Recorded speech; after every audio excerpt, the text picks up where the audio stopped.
Want your stadium in eFootball to stand out from everyone else? In this video, I'll show you step by step how to customize your stadium in eFootball on Android so your matches feel more unique and exciting. Let's dive in. Open the eFootball app on your Android device. After loading the game, tap on My Team. Look for the Custom Stadium option. Tap on Custom Stadium. Tap on Customize. A menu will pop up.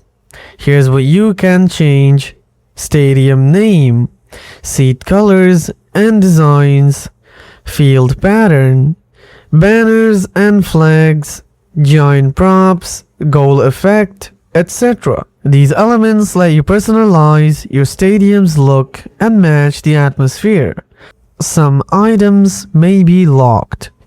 You can unlock them by playing events and completing objectives, or using GP or coins.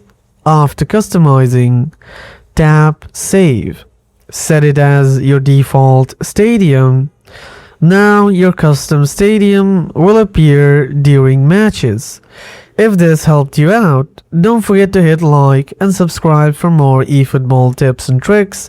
See you guys in the next one.